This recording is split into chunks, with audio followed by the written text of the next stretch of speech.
All right, guys, bang, bang. I've got Will here with me. Will, Reflexivity Research just published a brand new Q1 report on the Bitcoin network. Bitcoin obviously isn't a company. It doesn't produce a normal quarterly report like a public company would. And so there's been a couple of people in the past who have done this, but you guys just put together this report and released it to summarize what's been going on in Bitcoin, had a monster Q1. Let's start with the core network activity itself in terms of transactions and transaction volumes. What are you guys seeing there? Yeah, Bitcoin passed a major milestone this quarter. If you look at the cumulative value of all the transactions, the number of transactions that have taken place on the network, Bitcoin's now settled over 800 million transactions worth a cumulative value of over $107 trillion, which is an incredible feat for a fully decentralized protocol that's only been in existence for just over 13 years. When you think about active addresses, right? So you just talked about transactions, you talked about the value of those transactions, but is this just like one person doing 800 million transactions, or is the number of active addresses continuing to grow? No, yeah, absolutely. When we look at the active addresses, which is looking at sending and receiving transactions on both sides, we can look at essentially on like a high time frame view, throw a 30-day moving average and look at what's the kind of multi-year usage of the network. And what we see is that over the last 10 years, the number of active addresses continue to make higher lows. And so, of course, in a bull market, you have a ton of new kind of tourists and new network users that come into the network because Bitcoin's price is going up. But I think what the real signal is when you look at this metric, making higher lows, is the fact that despite a lot of those tourists leave heading back into the bear market, a higher low, meaning a greater amount of people stick around during every bear market. And that's really a real sign of adoption when people stick around despite price going down 60-70% in the bear market. And this bear market has been no different. We've seen those active addresses continually making higher lows. So when we think about Bitcoin, I think a lot of folks are like, okay, cool. It's electronic, peer-to-peer cash system. And that would lean itself towards those transactions. And we continue to see those cumulative numbers grow. And it seems like people are using Bitcoin to send transactions and increase the value. But also there's a growing number of people who simply look at Bitcoin as a store of value. They want to hold Bitcoin. So one way that you all measure this is through how much Bitcoin sits in people's wallet addresses. And we see there that continues to kind of grind up over time, especially over the last year or so. Yeah, absolutely. So if we look at Bitcoin supply distribution, this is something that a lot of people like to kind of use as a criticism of Bitcoin. You'll see a lot of kind of Bitcoin critics citing the fact that a very large amount of Bitcoin supply is held by a very small amount of individuals on the network. This frankly isn't the case when we look at the actual on-chain data. First of all, a lot of these claims are looking at the top 10, 15 addresses on Bitcoin outright, which a lot of those are exchanges or custodial solutions. So those are entities that are holding Bitcoin on the behalf of hundreds of thousands, if not in the case of like a Coinbase, for example, 100 million plus individuals.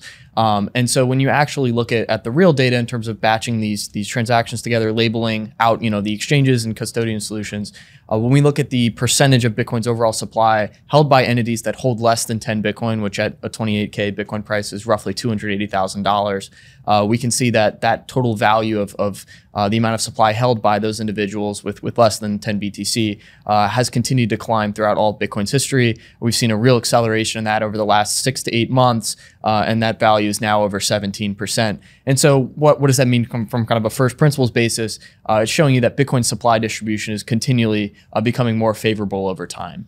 So it's interesting because we saw in recent weeks that Michael Saylor and MicroStrategy now own 140,000 Bitcoin. I think he personally owns about 17,000 as well. So you put those two together, Michael Saylor controls somewhere around 0.75%, right? Kind of just under 1% of all Bitcoin that will ever be in circulation. And there's a lot of folks who are yelling and screaming and critiquing it and saying, hey, that's too much concentration. Obviously, one point is that control of Bitcoin, the asset, does not necessarily give you control over the protocol or give you control over nodes or hash power. But what you're also saying is while maybe Michael Saylor continues to acquire and concentrate Bitcoin, we actually are seeing the exact opposite in kind of the smaller wallets and it's becoming more decentralized. Yeah, absolutely. When we look at something, for example, like two different moving averages of addresses, for example. So the rate of essentially change or momentum in address growth. We're also seeing a really aggressive move up in terms of looking, for example, at the 30-day moving average of non-zero addresses relative to the 365-day moving average. And then also if we look at the rate of growth, so kind of 90-day change or quarter-over-quarter change in those non-zero addresses, we're also seeing the highest rate of growth since early 2021 during Bitcoin's massive move move up from 30 to 60K, as you remember very well. And so, yeah, I would say, while Saylor is accumulating, you're also seeing in the smaller wallets really extreme accumulation from some of these smaller entities, which of course is favorable for Bitcoin supply distribution. One of the big stories in Q1 for Bitcoin was ordinals. And obviously there was a lot of controversy. There was kind of the most hardcore Bitcoin maximalists hated it. They thought it was dumb. They thought it was a complete waste of time. Then there's a lot of folks who I would put more in kind of a Bitcoin rationalist camp that they're saying, no, look, actually this is usage of the protocol. Part of the value of the protocol is people can do whatever they want with it. And obviously people want to do this. What are you all seeing in the data when it comes to ordinals, and how important was that for the success of Bitcoin in Q1? Yeah, it's a great question. And to kind of summarize the kind of two camps that I would say individuals fall into. The first one is that the kind of increase in data usage on Bitcoin has made the download times for individuals that are looking to operate Bitcoin nodes, the download times are heightened. So therefore, there's slightly more friction in terms of people being able to download nodes. And then also individuals that fall into this camp have stated that they don't like the fact that essentially on-chain images are competing with actual real economic transactions that are looking to get it put into blocks on-chain. And then I would say the other kind of camp that I would say you and I more so fall into is that the increase in usage of ordinals has increased the use of the Bitcoin blockchain, and that's translated into several measures of data. So the first one being, if we look at Taproot adoption, right? So ordinals were made possible through kind of a loophole in Taproot. So if we look at Taproot adoption, that's really accelerated throughout the quarter. If we look at the mempool, which is essentially the backlog of transactions, that's also been the most full that it's been in well over a year. We saw a brief spike during kind of the FTX collapse as there was a ton of transactional activity and kind of reorging of wallets going on. But overall, we've seen the most kind of sustainable filling up of the mempool that we've seen in some time. Part of that is Bitcoin's been the best performing asset class of the year, up nearly 70%. So there's definitely some degree of just heightened activity on Bitcoin because of price outright, but a large degree of that can be credited to ordinals. And then outside of the mempool, when we also look at fees as a byproduct of that, because of course if there's more demand to get your transaction into a block, you're going to have to raise the fees that you're willing to give miners to incentivize them to let you get into a block. And so when we look at Bitcoin transaction fees, we've seen that they've also climbed throughout the quarter. And so when you pair that in terms of the heightened transaction fees with the increase in the value of daily issuance for Bitcoin, of course, you only have 900 Bitcoin that have come into circulation every single day since the last halving change in 2020, and that'll change next year, as we maybe talk about that in the back half of the conversation that I think we're both looking forward to. But as Bitcoin's prices appreciated throughout the quarter, that's increased the USD value of the issuance every single day. And so when you pair the increased value of transactions with the increased value of issuance, that's translated to, when you put those two things together, overall higher USD denominated value of revenue for miners.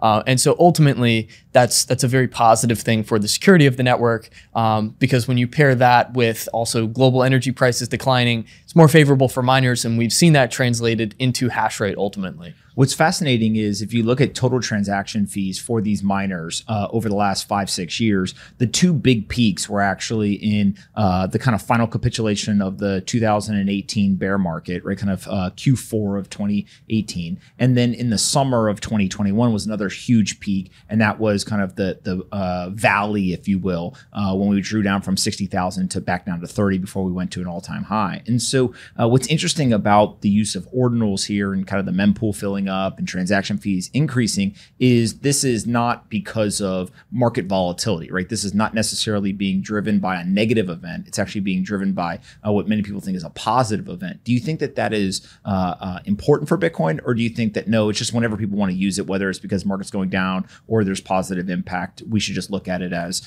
kind of a data point? No, I think it is an important development for Bitcoin because it kind of takes the volatility out of, or cyclicality out of transaction fees for miners, which is a positive thing for them to have sustainable revenue long term.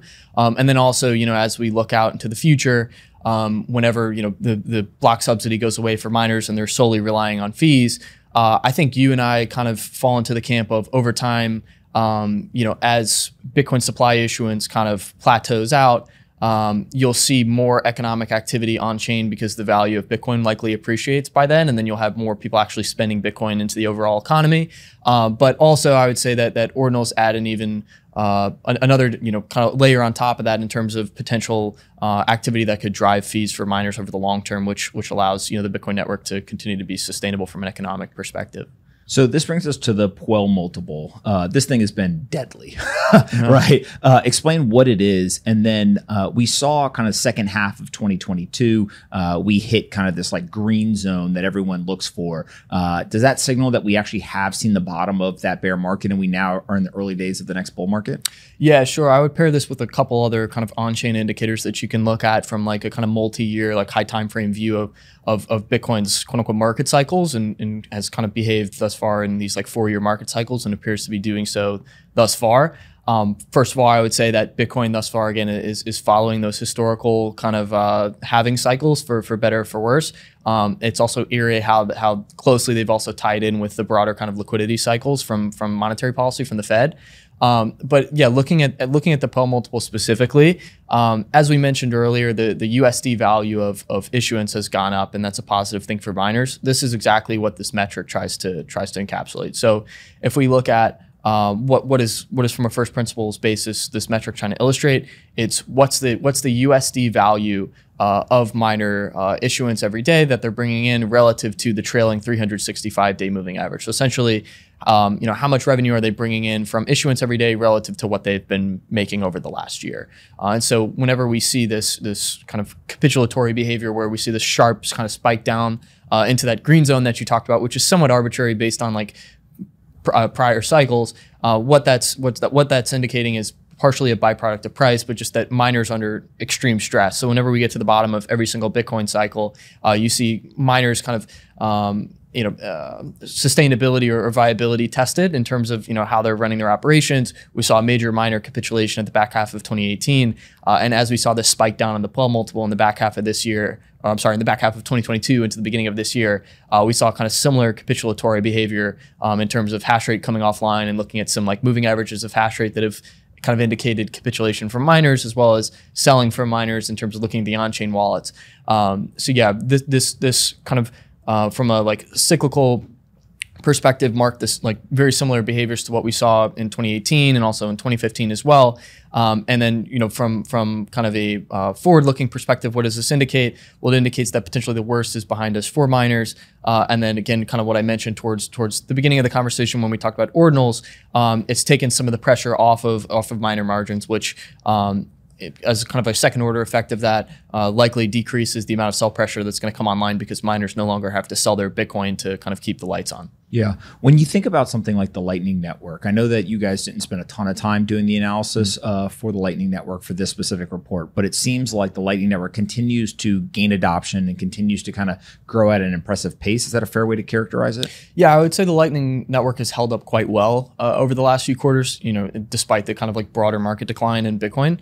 I think that kind of shows you that there's actual real underlying utility for the Lightning Network being used for things like remittances. And, there's the Bitcoin Beach in El Salvador that's kind of the most famous example of that. When we look at the USD value of Lightning Network capacity, granted this is just public data, it's increased by 50 million quarter over quarter. And overall, it's held up quite well, I would say, but we haven't really seen that kind of breakthrough point of adoption for the Lightning Network yet. But with people like Jack Mallers, Strike, and some of these other kind of Lightning Network companies, I think we're probably well on the way to it's kind of just a waiting game for seeing that kind of breakthrough in an application to push the Lightning Network forward. Yeah, we mentioned earlier the idea that the halving is coming, right? It's kind of next year. In the past, regardless of what people think, it has had an impact on price. It's very obvious there's the halving, and then there's this price kind of movement upwards. What is your expectation going into it? What are you looking for? Are there certain things that would be red flags to you as we head towards that halving?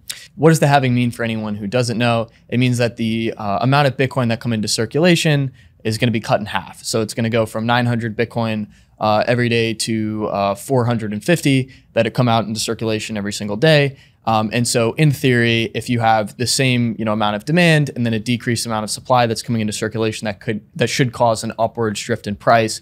In terms of, on like a multi-year view, I think that's a very positive thing for Bitcoin's price action. But in terms of what I would be watching leading up to the halving, I would say keep a very close eye on the derivatives data, because that'll kind of give you some signals as to how the market's positioned. So in markets, it's not always about whether something's a positive or negative thing. It's about, how positive or how negative is this event relative to the market's expectations. So I would say if you see in the derivatives data that, seeing things like high funding rates along with, high open interest, that's potentially indicating that traders are, maybe getting a little overly bullish locally in terms of, prior to the halving. And this is something that we saw in 2020. We saw, of course, the COVID crash played a big role in this, but we saw in the derivatives data, derivatives essentially got jacked leading up into the halving. We saw funding rates extremely high, open interest was climbing. So essentially a bunch of individuals understood that, on a multi-year view, the halving was a bullish thing, but maybe locally kind of levered up a little too much. And then we had kind of COVID that came in and exacerbated a liquidation cascade and wiped all that leverage out. Hopefully we don't have another type COVID-like event that will cause any type of leverage to get flushed out to that extent. But I guess the point I'm just saying is keep an eye on the positioning of the individuals heading into the halving to understand locally how maybe it'll play out, potentially be a sell the news event, on like a short-term basis. So we've seen narratives be incredibly important to Bitcoin over the years. There was obviously, institutions are coming, corporates are buying, everything from regulation, El Salvador, et cetera. We talked about ordinals. There's obviously the Lightning Network story. There's this idea of very high illiquidity in the market. Are there any other narratives you're paying attention to right now that you think are worth calling out? Yeah, absolutely. I'd say one thing on the liquidity thing, this is something that we talked about actually a lot in 2021. And I would say where I was wrong was, yes, I would say the overall supply was relatively illiquid in terms of being held by entities that had a low likelihood of moving those coins again. But that illiquidity can be exacerbated in both directions. And so I think the fact that there was such a low circulating float of Bitcoin exacerbated a lot of the downside at the kind of back half of 2022. But on the converse of that, if we do see some type of upwards price action, that's likely to get accelerated by the fact that there's a large amount of Bitcoin that's held by on-chain entities that have a very low likelihood to sell. Over 70% of Bitcoin's held by long-term holders, all-time high amount of supply that hasn't moved in at least a year, 2 years. And so I would say the available float is at the lowest that it's ever been. And so when individuals come looking to buy Bitcoin, I think there's a lot of Bitcoin holders that have gotten their belief tested over the last 2 years, and at least based on the data that we're currently seeing, aren't looking to sell anytime soon. In terms of narratives that I would say to watch out for, I think a lot of individuals are kind of underestimating the geopolitical significance of Bitcoin. As we continue to see some of these headlines of countries looking to price oil in yuan, for example, and potentially looking to move off a US dollar standard, I don't think the dollar is going away next week, like some individuals maybe have mentioned. But I do think there's likely a relationship or correlation between, as we see more headlines of countries looking to move away from a dollar standard slowly, the higher the likelihood is that they have some type of, at least like a small hedge, a small position in Bitcoin. And so something I would keep an eye out for is some of these countries like UAE, Singapore, et cetera, potentially taking some type of small Bitcoin allocation. And I wouldn't be surprised to see that announced over the last few years. Yeah, I mean, that would be a pretty big development and pretty incredible.